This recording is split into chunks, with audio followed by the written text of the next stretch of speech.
Okay, so we have a cross-section of the anterior distal forearm and the hand. And what we have here is we have the superficial structures are mostly still intact. The palmaris longus has been removed, but on this side we still have the flexor carpi ulnaris. On this side we have the distal tendon of the flexor carpi radialis. Again, palmaris longus dead center has been removed.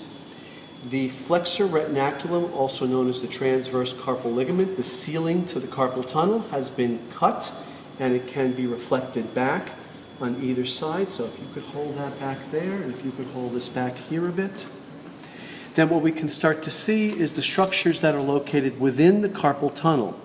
Within the carpal tunnel, we have the median nerve, which is located right here, which runs in the intermediate level of the anterior forearm. And then we have 9 long finger flexor tendons. We have 4 tendons for the flexor digitorum superficialis.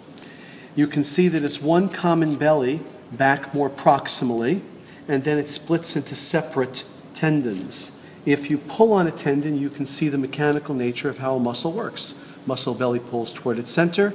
The tendon transfers that force onto the bony attachment, or whatever the attachment is, and you can see that each tendon moves a specific finger. Flexor digitorum superficialis is a flexor of the digits, fingers 2 through 5. If there's a flexor digitorum superficialis, there must be a flexor digitorum profundus.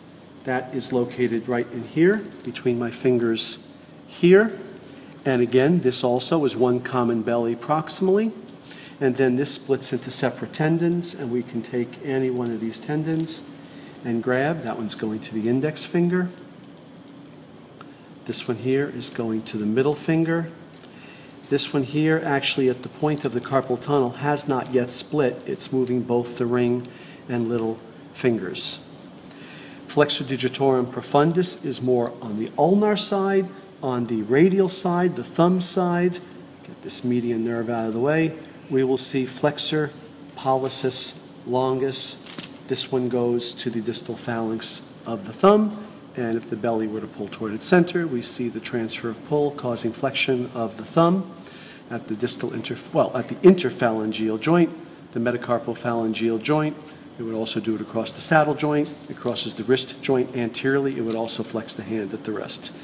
If we pull these aside, then we can see fibers of the pronator quadratus right there, running from ulna to radius, distal in the anterior forearm. So there are 9 tendons in the carpal tunnel, as well as the median nerve. The problem with carpal tunnel syndrome, and you can let go of those now, thank you, is that we have a limited amount of space in the carpal tunnel between the shape of the bones forming the floor and the walls, and then the flexor retinaculum covering over as the ceiling. If there is any type of swelling or irritation that occurs in here, then that swelling could compress the median nerve here. Beyond that, we also have the ulnar nerve dissected out on the anterior ulnar side, and we can see it going into the hand on the ulnar side. It would be feeding muscles of the hypothenar eminence, whereas the median nerve primarily, it's right there, the median nerve primarily comes in. It would split to feed muscles of the thenar eminence. In the hand, there are 3 major compartments of muscles: thenar muscles to the thumb, hypothenar muscles to the little finger, and central compartment muscles.